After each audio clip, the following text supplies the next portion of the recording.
I'm going to shut my Facebook. All right. Hello, everybody.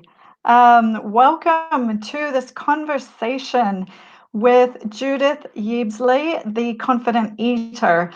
If you are anything like me, you are a mum that cares deeply about what goes into your children.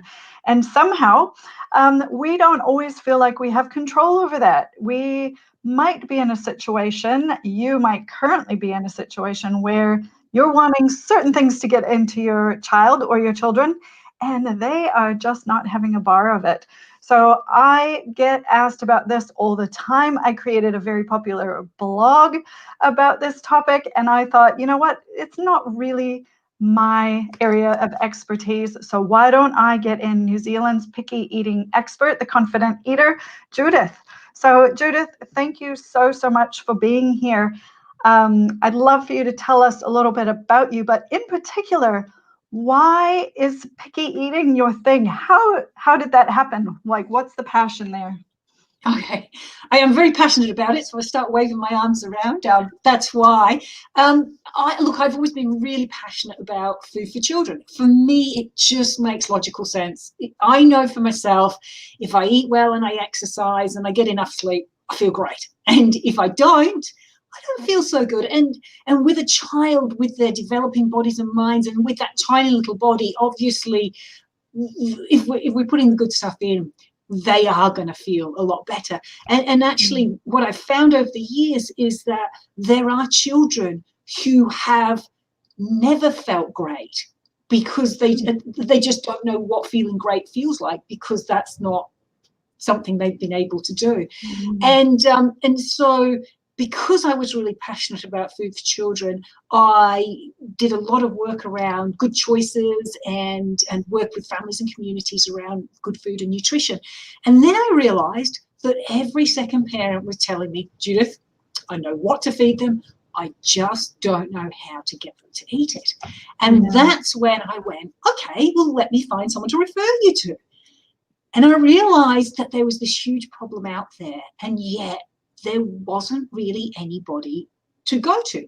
And I find it fascinating, because if we've got a baby that's, that we're trying to nurse and we're not able to, or if we've got a baby that doesn't really take to solids the first time around, tons of information out of there, tons of support, it's all great. But if you've got a 2, 5 or 10-year-old that's not eating well, then what do you do and where do you go? So that's sort of how I came into this. And the more I do it, the more passionate I get about it, because the more I realize that as a society, we're letting our parents down. I love that. Yeah.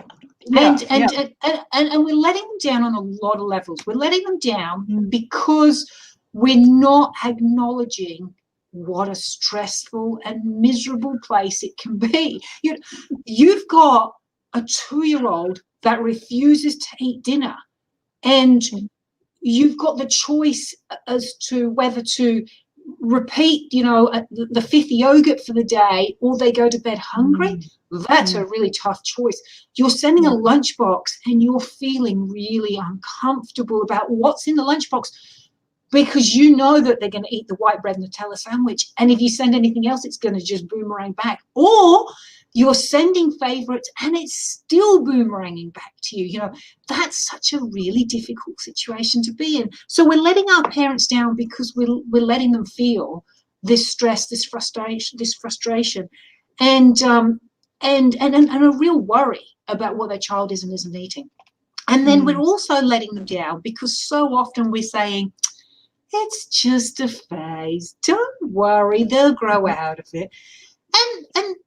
And sometimes they do. But my thing is always, if that takes 2 years, are you okay? Firstly, for your child to be on a limited diet for 2 years. Secondly, for you to go through the stress and the anguish that that's going to cause. And thirdly, for possible longer term implications of that, because if this is your first child and you've got 2 and 3 coming along, what role modeling are they seeing? If your first child is saying, no, I'm only going to have a Nutella sandwich for dinner, what happens to child number 2 and 3? And also, for me, with what I do, I have noticed that there are a lot of children who are in a situation where it's unrealistic to think that they're magically just going to grow out of this. And feeding experts around the world agree. There are estimates ranging from between 5 to 10% of all children have an eating challenge that is so extreme that they will not grow out of it without intervention. That means even 5% of all children. That means if you've got a class of 30 children, you've got a child in there. So Judith, how do we know? How do we know? And actually, before I ask you this question, I just want to acknowledge Sarah, Jacqueline, anyone else watching. Thanks for your comments. And if you've got some questions that you would like Judith to answer, please type them in, and hopefully I'm seeing them all. If I missed you, if you're feeling ignored, have no fear. Judith or I will get back to you as soon as we see them, but ask away. And thanks for being here. So Judith, the question then is there a way for parents, because if I'm a parent, I'm thinking, okay, well, is this just going to be over within a couple of months, or am I in that 5 to 10% that it's going to be more extreme? And how do I know that? Like, what am I looking for? Okay, firstly, parents almost always know. If you have a child that's really struggling around food, you know in the way that they approach food, you know in their reaction to food, you know by looking at other people's children. Even if you're a first-time mum with your first child, it really becomes obvious pretty quickly. And my advice is always trust your gut. If you think there's a problem, there's a problem. Love that. And don't worry about relatives and everybody else that weighs in on this, because as a parent we know who spends more time with a child and who knows it better. But there are a good list of red flags. So for example, if your child hasn't added food for 6 months, why are they magically going to start adding a food? I mean, that's a really good red flag for you. If your child, I guess the word that I hear the most common about the families I work with is that my child is stubborn around food. So if your child is really rigid, really adamant that it's this and only this, and especially if it's not just I only want peanut butter on toast, but I only want peanut butter on toast if the toast is whole and if the crusts are cut off and if I have it on my blue plate, all of that sort of rigidity, obviously, then again, why are they magically going to go, oh, actually, you know what, instead of having the toast, I can go with some Wheat Bix. If they have an extreme reaction, so, you put a carrot on their plate and they're, get the carrot off, it's going to contaminate everything else on there. I can't even eat the Nutella sandwich if the carrot is on there. That sort of extreme reaction is a really good red flag. Right. So there's a list. Yeah. I get parents sometimes that'll say things to me like, say they've got maybe a 2 or 3-year-old and they just won't sit down to eat. And, they've got this idea of what a family meal looks like, and they just can't get their little, say, 2 or 3-year-old to participate in that family meal. Do you think that's a picky eating issue, or is there something else kind of going on with that? It could be around the food, it could be around the atmosphere, it could be around the developmental stage of your child. So firstly, I would say, who's in charge? So when I work with families and I ask, who's in charge, then I usually get my 2, 5, 10-year-olds in charge of food. And you know what? That it's so easy to do that, because it's really, really challenging to feed somebody who really just has challenges around food. It's a really difficult thing to do. So over time, it's not that it's easier to just give them the nuggets. It's that we're put in that no-win situation. It's either the nuggets or they're not eating. And that's a no-win situation. And so that, and that, I just want to go off on a little aside and say that often people feel that parents of picky eaters are lazy. And I find it's the opposite, that parents of picky eaters work twice as hard, because it's really easy when you go, here you go, here's your dinner, sweetie, and your little one goes, oh, thank you, mummy, that's lovely, and gulps it all up. When you wake up in the morning and go, what am I going to feed my child for dinner? That's far more difficult. And so we're not giving them the nuggets every night because we're lazy. We're giving them the nuggets every night because we're just trying to make sure that they're getting food into them, because otherwise they're not sleeping at night and all of those other things. So not sitting at the table could be because our child finds food really difficult, and they say, you know what, that's the horrible place to be, because I don't like food. And if food is difficult, why wouldn't you avoid it? That makes so much sense. If you're scared of water, why would you want to go and hang out at the swimming pool every day? So that could be a reason.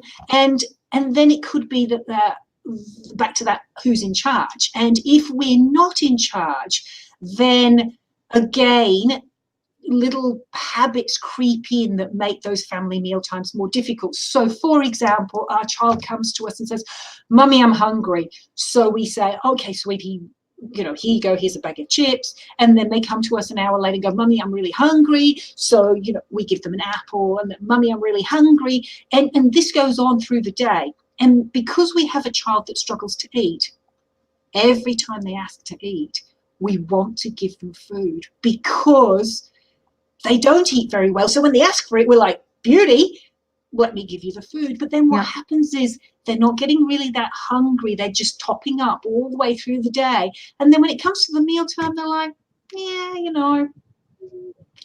I'm not that hungry.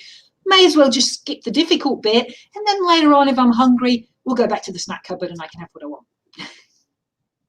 And obviously that's at the extreme end, and that's that's oversimplifying it, but it we can see how that happens.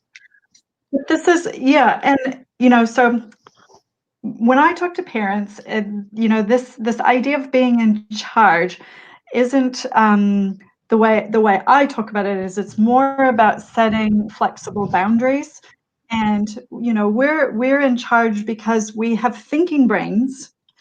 And we have knowledge. So your 2, 5, even 8-year-old doesn't necessarily understand what fuels their body. This is a learning thing. We have to learn what fuels our body and how our body feels when something goes inside of it. So you kind of, as parent, have some knowledge about different fuels for the body and what different things are going to do. So creating some of your own being in charge, and correct me or let me know if this is kind of what you mean, is like you're creating those parameters around food, and you've got knowledge that your child doesn't have. Okay, so when I say in charge, my 2 big words would be boundaries and parameters. So it's not about me saying, you've got to do this, and banging down the lasagna and saying, eat it or starve. This is about saying, okay, this is what we're going to do, and this is why we're going to do it, and this is where I'm going to say yes, and this is where I'm going to say no. And that's, as you say, really comforting for a child, because knowing that we're going to have lunch, then we're going to have a break, then we're going to have afternoon tea, then we're going to have a break, we're not having snacks in between, then we're going to have our dinner, and at dinner we do this, this, and this. All of that is super, super comforting. Our brain loves to know what's going to happen. Our brain loves consistency, and our brain loves routines. And if we have a food anxious child, making things easier around food for them by giving them those, as you say, those parameters, those boundaries, are such a positive thing. Not knowing is more uncomfortable and more anxiety producing. Whereas if we say, you know what, this is exactly what we're going to do, and this is why, it's comforting. Okay, so you've got those parameters, those boundaries. You've decided you're in control. What else? What else should we be doing to get ourselves started? Okay, so I think the most important thing is confidence, which is why I'm the confidence eater, because we lose confidence that we're able to support our child, that we're able to make a difference. And that's really that's really logical. If no one expects to have a fuss eater, we don't expect to have one, and then suddenly there's one in our midst, and we're like, oh, where did you come from? And then we say, well, hang on, how do we tackle this? So we ask our relatives and we look things up on the internet and we say, okay, that's how we tackle it. So we try to tackle it, and then things go the way that we expect them to, and so we're like, oh, that was a bit of a no. So then we try a different way, and that doesn't work either. And so we do this, and then we get to the point where we say, hang on, my child, these things don't work with my child. So maybe my child's too extreme, or maybe I just can't do this, and suddenly we find ourselves with less and less confidence. And so then we get really hesitant, and we go, okay, so here's and we just really don't have an expectation that our child's going to be able to eat it. And so in return, they go, well, she's not expecting me to eat it. Why would I be eating it? And so part of resolving that problem is knowing that I'm the right person to work with my child. No one knows them better, spends more time, or is invested in them. Therefore, I'm the one that should be making these changes. Once I've got the tools, I'm going to do. And the problem with losing confidence is that we stop doing things, and we stop doing things that potentially would have worked in the short, medium, long term. But we've said, well, hang on, it hasn't worked now, so therefore it's not working. So then we stop, and as soon as we stop, and we stop trying to change things, then of course nothing changes, and we either stay where we are or even go backwards. Yeah. So it can, really have that snowball sort of effect. So that just made me think, is there an ideal time to reach out for help? I work a lot with moms who are breastfeeding, for example, and as a lactation consultant, I always say, don't wait until you've been struggling for 5 or 6 or 13 weeks. Come to me in day 2 or 3, because guess what? I'm going to be able to help you so much faster. We're going to not create this snowball of, oh, now you're pumping and bottle feeding and having to do all these things. Whereas if I can get in and help you straight away. So how can we communicate to parents like when to get some help so that they don't have that huge mountain to climb? I mean, look, I would say as soon as you start to notice that things aren't going the way you feel they should be going, then start taking notes, start being aware, and start being cognizant of it. If this then goes on for a couple of months, that's when I'd start to say, right, is this a phase thing? And obviously, look, if our child's going backwards, as in they're dropping foods, or their approach is getting more uncomfortable, or they seem more anxious around food, if things are getting more difficult, then that's not a good sign. So that's where you start to say, hang on. I always say eating true north is like this. Most parents bob around. If you've got a selective eater, you go like this, and you go off, and you go like this, and then suddenly you're so far away from where you need to be that getting back gets really, really difficult. So when you start to know that you're going off and it seems like that's the direction you're heading in, that's when I'd start to say, hang on, is this something I should get checked out? It makes so much sense. That makes so much sense. And, I think it's really tricky sometimes. Like you were talking about, I love that you said, you as a parent, or whatever your role is, if you're the main caregiver or one of the main caregivers for a child, you do know them best. But just because it's your domain and you're the best person to help them. Sometimes it's the reaching out for help that we get stuck at because you feel a bit embarrassed, like I caused this or I should know better. I certainly felt like that, when there's stuff going on with my kids, it's like, hey, especially being me, I'm a professional. I should know how to deal with this stuff. And you get those voices of, the in-laws or whoever telling you, and oh my goodness, this happens with children around sleep. Sleep is a big one, or, why are you breastfeeding your 1-year-old? Like, if they're walking, shouldn't they be, and you start hearing all these voices and you think, oh my goodness, I've created this. And so then reaching out for help is like admitting, you've done something wrong, like admitting you messed up. How do you help parents deal with that? Okay, I'm going to talk about three things. Okay. Firstly, they've done studies on children who go on to be super selective eaters, and they have different sucking patterns at 2 weeks and 4 weeks. That is not something that mum has created. That's something that's inbuilt in a child. I work with a lot of families with 3 children. 2 of them eat perfectly normally, 1 eats crackers on a blue plate. That's not something mum and dad have done. That's just something that's inbuilt in the child. So you may have a child that just is going to find food a little bit more difficult, just the same as some kids are going to struggle to read or struggle to swim or whatever it might be. We're all different, and that's fine. And eating's a spectrum. We might be really good at it early on. It might take us a while to get into our flow. That's okay. Secondly, pointing, as a mum, we are biologically hardwired to feed our child. That's an enormous drive. So my baby is almost as tall as me, and he's 12, and he comes in the kitchen and he says, Mom, I'm starving. And my first thing is like, oh, I've got to give you food. And then I go, hang on, we're half an hour before dinner. You're not starving. We're going to be okay.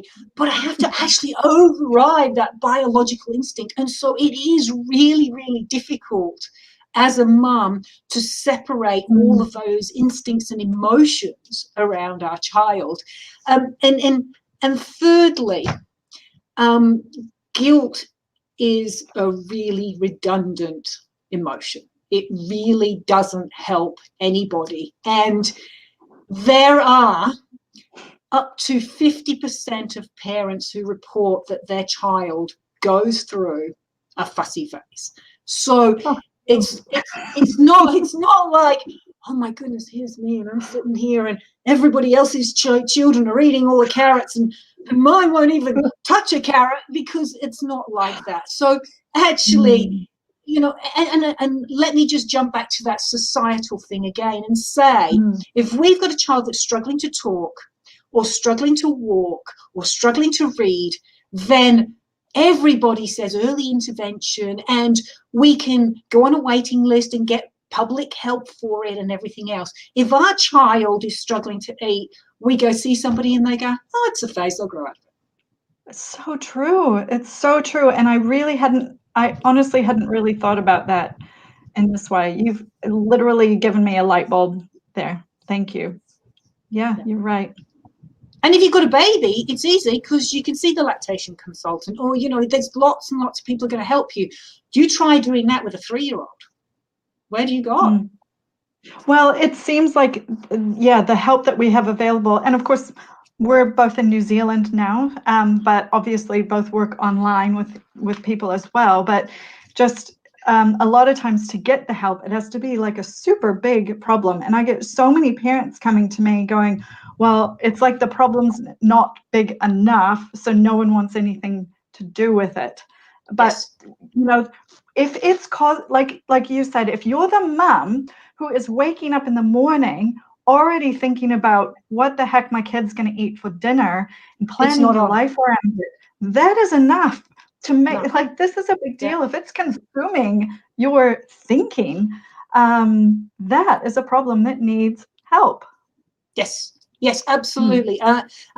This is my big soapbox thing, and I could talk about this for hours, but I just don't feel it's okay for us not to acknowledge that this is a huge stress for parents. And if it is a stress for parents, why can't they go to the local clinic and get proper advice around it? And that doesn't happen. And there are obviously some agencies that we can go and see that give out feeding advice, but in general, they are not experts. And sometimes the advice they give is not particularly helpful, or can even be sort of And you're so concerned about this, and you want to get it so right that you are actually studying a master's in psychology right now, focused in this area, right?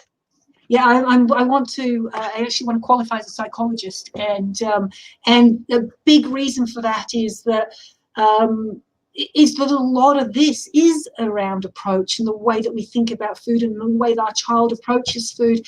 And I just don't feel that there's enough emphasis on the research around that and the understanding behind that. And so that's something that I'd really like to just be able to bring to the table. So just what I do at the moment, plus just a better understanding of how we can tackle this for more parents more easily, more cost effectively, and how hopefully we can develop systems where parents can get that support from very early on, even perhaps, through some sort of a digital program where you plug in and you pay $10 and you get that advice and you're able to get yourself back on track before it snowballs into a big issue. Yeah. So look, we could talk about this for ages, and before we go any further, I just want to make it really easy for people. If you are recognizing your child or your family, this is Judith's website that I've just put up, theconfidenteater.com. But can you just briefly tell us, I believe you have a program and you do one-to-one. Just tell us a little bit about what kind of support that you give. Okay, so I've also got the Facebook group, which is The Confident Eater. So if you'd like a little more advice, there's lots of stuff that goes into that. So I'd love to meet you there.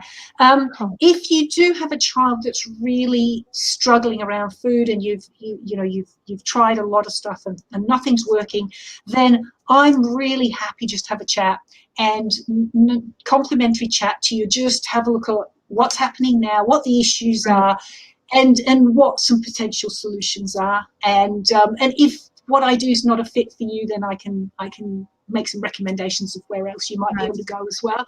And I also run a weekly program, and I'm starting again at the beginning of October. It's $12 a week. You get a video, and it's a step-by-step program, and it's a 5-10 minute video. It's not time consuming because we're all busy. None of us have enough energy. None of us have enough energy for a 40-minute video. And then you go away and you just action one thing. And what I've found is that even parents who have children who are really quite selective, they've seen progress from the weekly program. So that's starting in October. So I'll be starting to put information up about on the website. Actually, you can go and have a look. The Complete Confidence Program. There is a link to the August program up on the website, so you can go and have a look. And the October will be very similar. Oh, perfect. I love that you've made something that's accessible and affordable, so that people can get in, and also just making yourself available. So, if you're thinking, oh, I don't really know if I need anything, like maybe I do just have a slightly picky eater that really is going to be okay. So if you're on the fence, it sounds like, Judith, you'd be quite happy to just hear someone out, kind of get the gist of their story and say, oh, you really are going to need a little bit of support around this, or not. I mean, I get that all the time. Parents coming to me saying, hey, I really need this. And neither of us are in this to sell programs to you that you don't need or help that you don't need. So sometimes what I find is moms just want a professional that can come in and say, hey, you know what, you're going to be okay. You're doing a great job. Carry on doing what you're doing. And just get that little bit of reassurance. right? Can Or I just counter that and yes, please. say I very, very, very rarely speak to a parent who doesn't have real extreme eating challenges with their child. Parents know this is it's. Yeah. I would say 99% of the people who speak to me, they know. It's not something where I get a lot of calls where people are going, oh, I'm a little bit unsure here. No. If your child's not eating, you do this 7 days a week, 5 times a day. If something's going wrong, you know it's going wrong. Right. That's so good. So mums, dads, grandmas, whoever you are that's listening, follow that gut, follow your intuition, and get yourself some support. Obviously, Judith is the ideal person with that information. And if she's not, find someone that can help you. So don't listen to people out there saying this is something your kid's just going to grow out of. This is something interesting, though, that I've noticed, and maybe we could kind of wrap things up here. But what I've noticed, having children who are 16 and 13 now, is how there are kind of ebbs and flows in what they eat or, what they prefer. So I'm curious, have you followed enough families for a while that you've seen some of those things, like they maybe subside for a little while and things flow for a little bit and then it kind of comes back? Just curious if that's something you've with any of the families that you've worked with, or well, I mean, I noticed it with my team. The things that he would eat happily, now he's deciding that he really doesn't want to eat happily. And so, I mean, that's a lot of that's ages and stages. And there is gonna be an ebb and flow. I mean, even with a super competent 2-year-old who's really eating competent, they might want 5 bananas one day and then hate them the next week. That's perfectly normal because that's part of that development phase. What I'm talking about more so is that your child's not eating from all the food groups, or your child will only have one breakfast, or your child only has 2 choices at dinner, or you can't go to a restaurant or a cafe because your child's not able to eat anything on the menu, or if you have a family dinner, everybody else is tucking into the roast chicken and your child's having a plain bowl of pasta. That's where I'd be saying, this is not, well, my child only eats 3 vegetables. This is more, my child freaks out if they see a carrot. So there's, obviously it's a spectrum. Yeah. Well, I think this is a fascinating topic, and I think food is obviously fuel and energy for our bodies to grow and just get through the day to day, and it's also a way we socialize and a way we connect and a way we spend time together. So it is just everything. And if we could get more parents enjoying that aspect of parenting, I can just imagine the stress we would relieve in just on the planet.